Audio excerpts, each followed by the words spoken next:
Hello, Joelle. How are you? Hello, Valentina. How is Italy? Italy is amazing. Welcome back to She, Seen, Held, and Empowered. Today's conversation is about something I think we think every woman experiences at some point, and we already talked about it, but it's never enough. The fear of being seen. So we say we want the opportunity, we will say we want the stage, and we, of course, we'll go back to this the relationship, the business, the visibility. But when it's actually in front of us, that opportunity, the nervous system often has a very different response. So this past week, Joelle had an amazing opportunity experience that brought this into the spotlight in a really powerful way.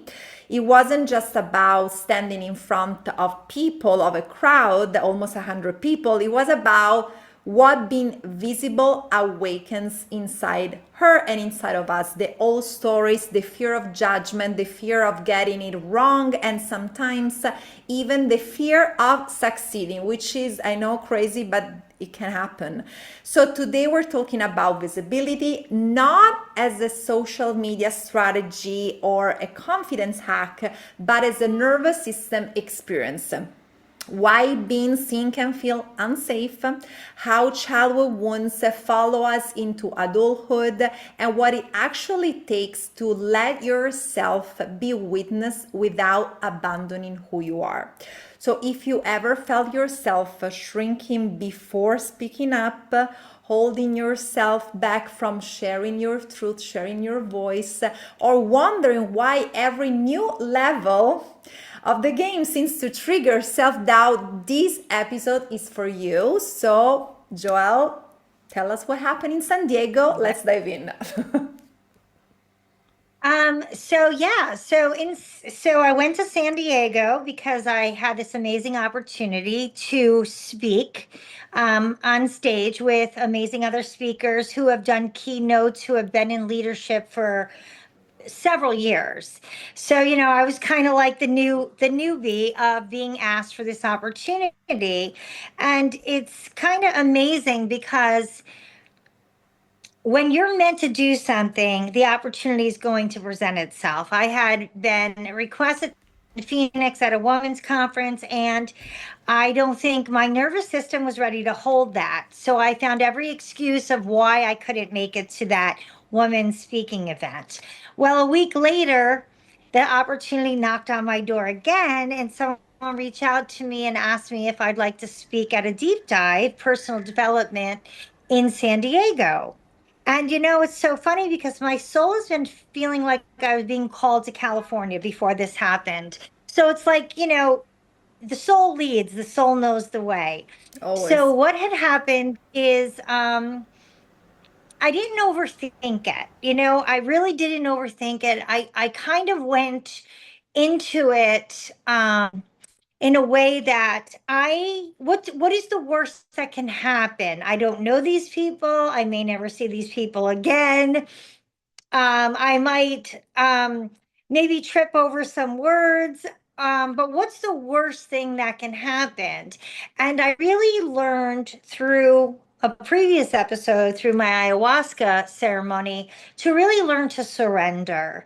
And so I did some visualization and I pictured, like, a Tony Robbins stage, which I will be on one day, um, of thousands of people. And it was like, wow, this is going to be crazy. To put it to be so much bigger, right? So then the night before, we had a dinner. We kind of communicated with the other speakers. And that morning, I was a little nervous, to be honest with you. I was doing meditation. I cried. A friend of ours, Leticia, reached out and sent me this most beautiful message of like, just, and so did you. And some other people saying, you got this. But that fear of being seen did creep up. Like, here you are. You knew you're going to speak on stage. Here's the opportunity. Now what? And so I did do some meditation. I did some praying. I asked my archangels. I asked my spirit guides. I prayed to Jesus. Just carry me through. Let my words just flow to the people that need to hear it. So I got there, walked into the room, and it wasn't as overwhelming. There was like 100 chairs. So now the anxiety went down a little lower because there's not thousands. There's like 100 people. There's like 82 people that were there.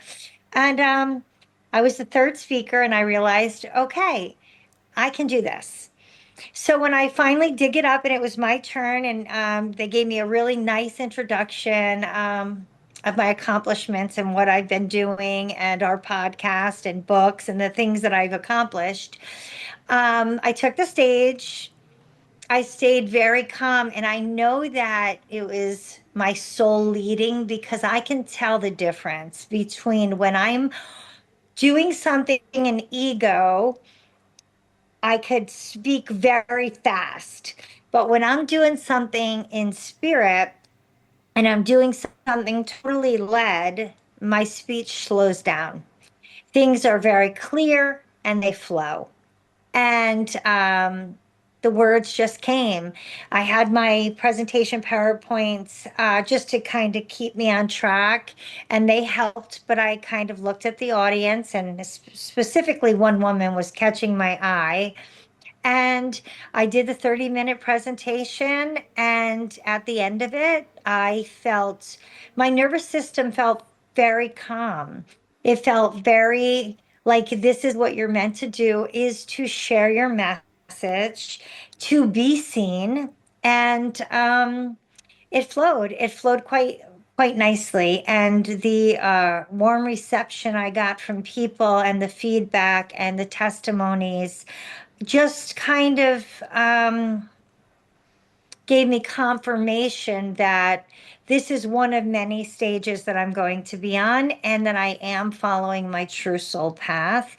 And that when we just surrender and let life kind of flow through us, we only have to really impress ourselves. We're here to do our soul path, and when we're doing that, you're going to be seen by the right people. So I'm yeah, it was so pretty I'm cool. so happy and excited for you and for all the listeners. If there are some that don't know Joelle, she's an incredible soul and an amazing coach. And we on the podcast, on the She podcast, want to share our stories because somehow we're all in this together. And if you find one day on a Friday listening to us, you're like, oh, I'm actually, I don't know, like somehow I resonate with that part, and then you throw the rest away. But as you said, okay, this is the opportunity that comes. What am I going to do with it? So you can hear Joelle's story, because of course there's fear. There's always fear around things that we do. But the question is, what am I going to do with it? Because the action is, and aligned action is what makes the difference. Because she of course went on stage with the fear, but that's she did it anyway, and she did it amazingly. And then of course Right.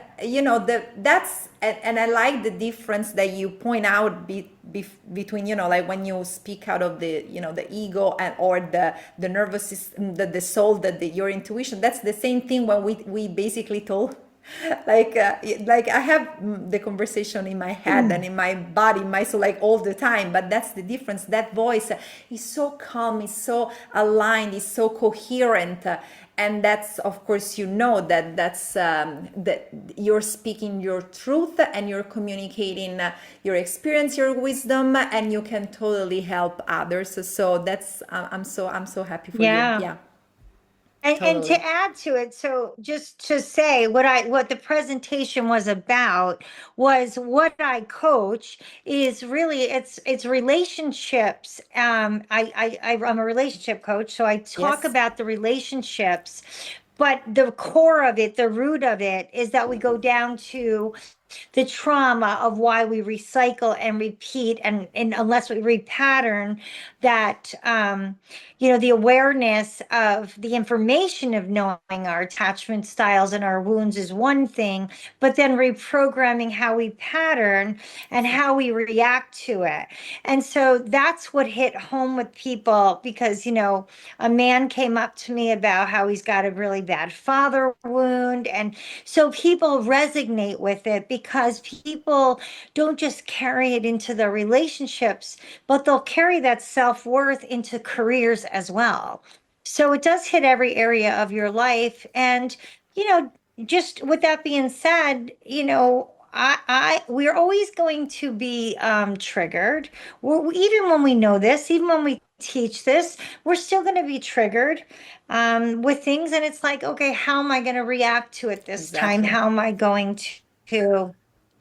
And we're always going to be students of life.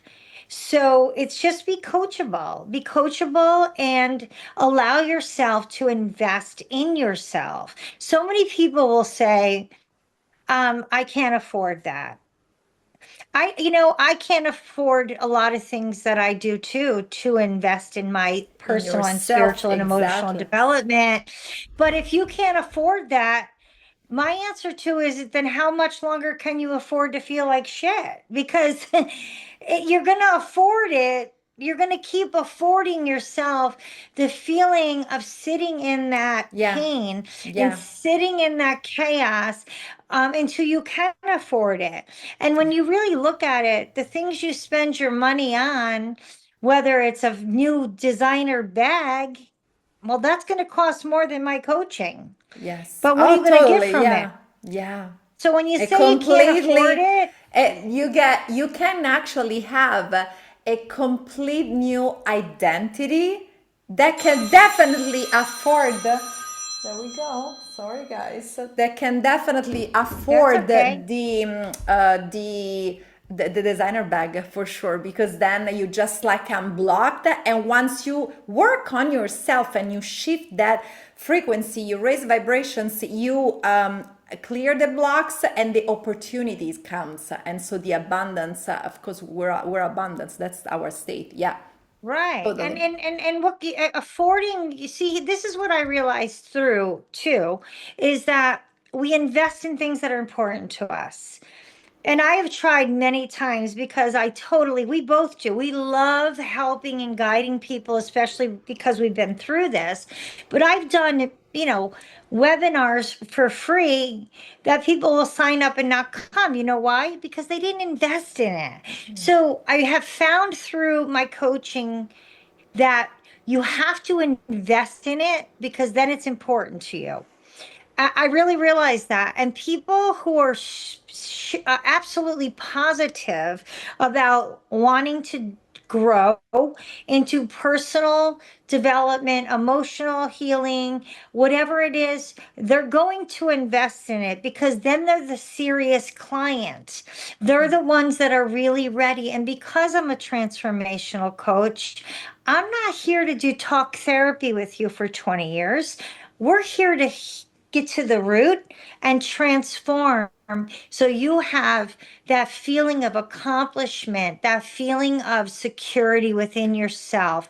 And that's an energetic exchange that I feel that I have made several times and still do in my own personal development. So my take on it too is realizing that people who are ready to really dive in and invest in their soul's journey.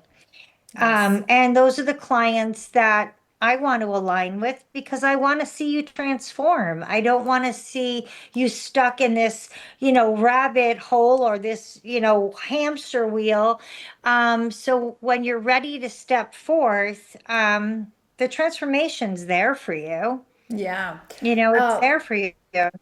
let's talk about so we mentioned the fear of being seen, because most of us have this fear, but this fear, if we truly go in and dive deep, goes back into the wound of, no, being enough, not feeling worthy. And so then eventually also goes to not being afraid of not being chosen in relationships, career, work, success, whatever. So the to avoid being seen, what do? We wear a mask. So we're not authentic and we become independent, strong, and we, like, because that's a way for the nervous system to protect, and so that's how we tend to wear an identity that it's not really doesn't really reflect our true essence. So it's Right. exactly so it's not even the, oh, because I'm so, like, it goes so deep, like it goes so back. Of course it starts in childhood, the traumas that we all have, but because somewhere along the way we've been taught and we learn things, and so then we start wearing these masks, and we don't want to be seen. That's the wound of visibility for who we truly are. And that's, like the fears. We all have so many fears, but the main ones are literally the fear of not being enough, the fear of not being loved. Literally, these are the two that are the big ones. Yeah. And then, of course, you're like, okay, let Yeah. me actually play small, let me make it cool, let me dim my light, let me not be, because if I'll be fully seen, people will actually know who I am. And because I've been wearing all these masks, I don't even know who I am. So you have to do the work. Yeah. Yeah. But don't you want that? You want uh, that. You want to be seen oh because think about it too, even in dating, okay? We're going to talk about that now, right? Let's talk about, want to go into that? yes, of Let's go course. into that. Why not? So you meet somebody and you're afraid. It's not even like you're afraid to be seen. You're afraid to come forth authentic because if so, you may break the connection. So, say you have a boundary that maybe you're not happy with something, or you feel in that relationship maybe that you may maybe lean a little bit anxious, and you know that, but instead of coming forth and saying, "Hey, when you don't do something you say, or you don't make connection, or you don't call, or you don't, be consistent, this upsets me because I lean a little bit anxious. I'm coming forth authentic and honest, and that's showing me maybe that you're not, maybe interested.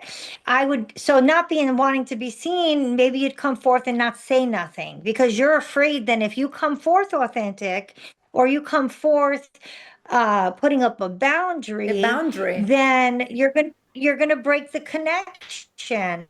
But at the same time, when we realize if you come forth authentic, and even if you say you lean avoidant and you say, hey, listen, I really like this connection, but it's going too fast for me and I need to I pull need back and I need space. some space instead of ghosting, right? Because that's another way of not Of course, being seen. that's, You want to yeah. be seen also for your vulnerability.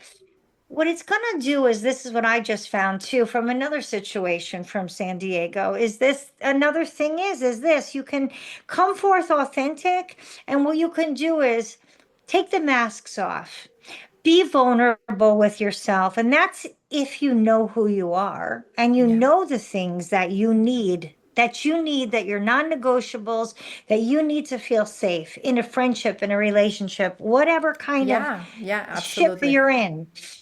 But if you don't do that, then the person who's coming forth anyway is not really liking you, liking who you are presenting yourself to be.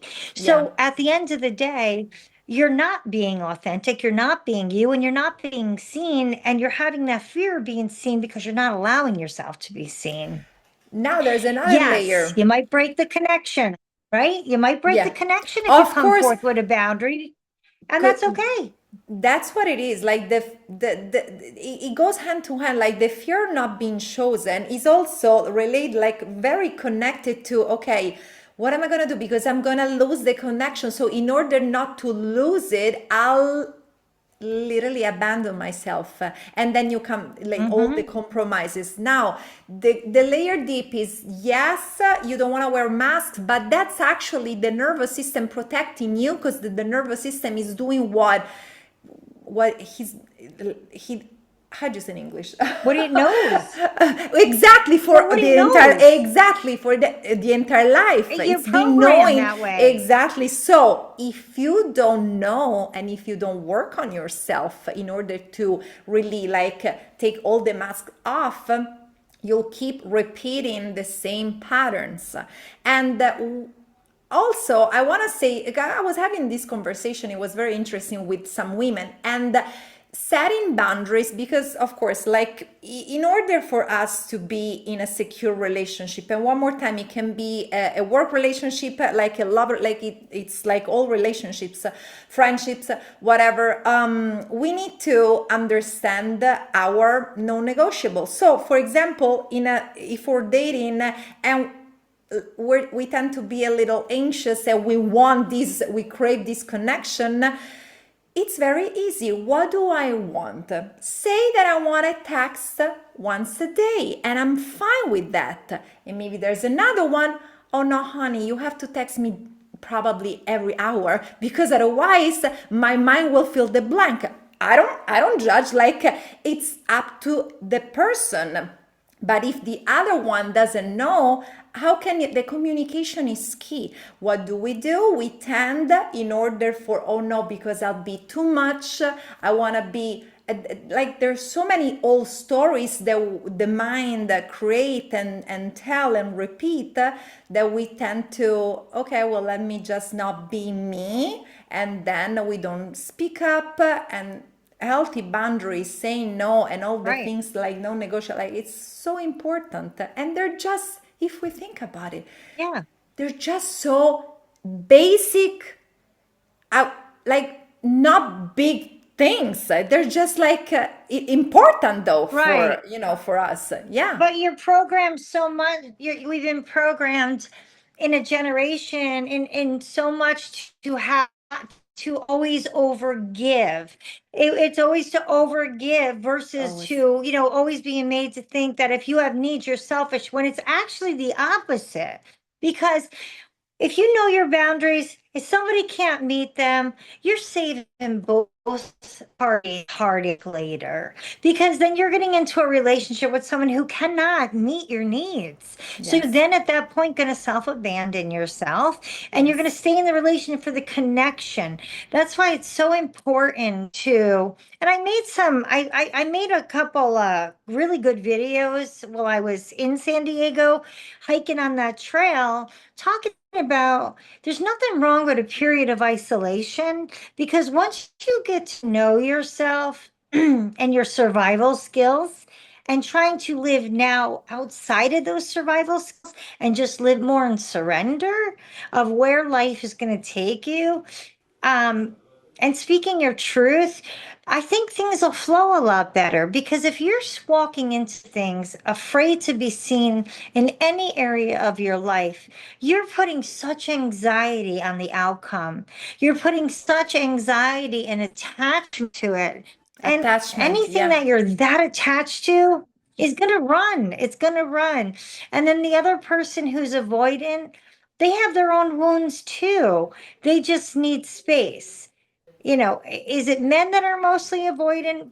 Probably From. 90% of men. There's Yeah. women that are avoidant too, but I do find that more women run anxious and more men run avoidant, but you have to look at it too. Men process emotions differently as well. Differently. So Absolutely. my advice from wisdom, and also like professional advice to anyone, would be this: find out who you are, find out the parts of you that you're hiding, and bring those shadows forth and embrace them. And if you're in a relationship or you're going to start dating, I say this: come forth vulnerable. So many people don't want to because they're afraid to show themselves to get hurt, but you're going to get hurt if you don't come forth vulnerable. Because one, you're hurting yourself. You are totally hurting yourself because you're going to be craving something from someone and they have no idea what your needs are. If you don't know what your needs are, how can you expect something from another person if you're not even secure in who you are? So see yourself. Don't see who you are and then let other people then come forth with who I am. You're just going to wean out the people that are not for you or who Absolutely. can't hold space, who can't meet you where you're at.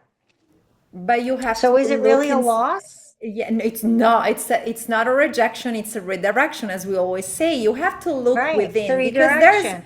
It's like it's a process. You have to know your signature. You have to know yourself. You have to go inward.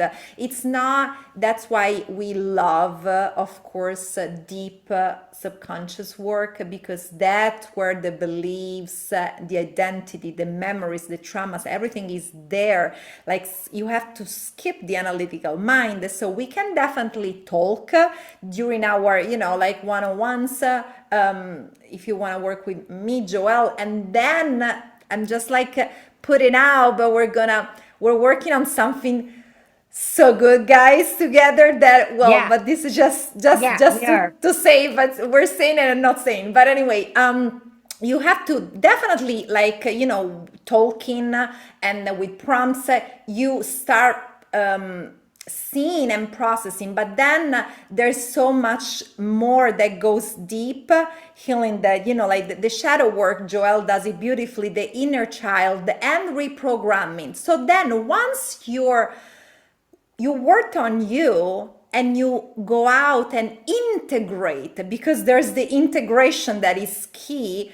It's not that okay, I was anxious, I was avoidant, now I understand that I found this secure in like the safety and the anchor in me. I'm not grasping for something outside. You're going and walk and there's life, and you're gonna of course meet another anxious woman, another anxious man, another avoidant man, another avoidant. But what do? You now know yourself. You are now healed in a way, because I say in a way because healing, of course, is never ending. But what are you doing? You're integrating and living. So now you speak up and listen. If they don't meet you, you just walk away. And there's nothing wrong, Right. because otherwise you stay one more time, and that's the lesson that so you keep repeating and you didn't learn. So the integration is key. So what you're doing, you're staying for the connection, which is literally breadcrumbs, and you're walking away from yourself. Exactly. Like if you don't say something, and I'll use me for example, I tend to lean a little bit anxious and avoidant. You know what I mean? But in a situation when I met somebody, I could see the anxiousness, and I'm very aware. I've done the work. I feel Oh, very secure in we're myself, so but my aware. nervous system still was coming up. Right? Yes. But my nervous system was still coming up very anxious. But what I did do though is even though it was coming up a little bit anxious, you know what I did? I spoke my truth. I spoke my boundaries. I spoke my hell yeses and my fuck nos. I spoke what it was. Did the connection stay? No, but some people can't hold that light. Some people can't hold that authenticity because how can you expect somebody to hold your authenticity if they can't hold it for themselves? So No. what that did was saved me from a situationship, from maybe having a casual relationship, which I cannot do anymore because I don't want to have to do soul tie cutting cord ceremonies anymore. Not giving myself because I value myself enough to know who I am, that even though, you might, look good on the outside, what's going on in here, so Some people cannot. So even though my nervous system was getting anxious from the other person's behavior, I didn't let that rule me anymore. I said, wait a minute, we need to take a step back. You need to get grounded, centered, and you need to realize, speak your truth. If they can't hold your authenticity, some people can't handle authenticity. Some people cannot handle truth of conversation. Sometimes you're so real, they cannot get it because they haven't experienced authenticity before. Of course. Then that person just goes bye bye, bye bye. Yeah. And it doesn't waste my time. It doesn't waste their time. You can stay sitting in. I pray. I send you light and love. I hope that you do some self inner work, but you're not for me. You're Yeah. not for me. Keep it moving. And so, that's just the way it's got to be. And while No you hard do, feelings. Nobody got hurt.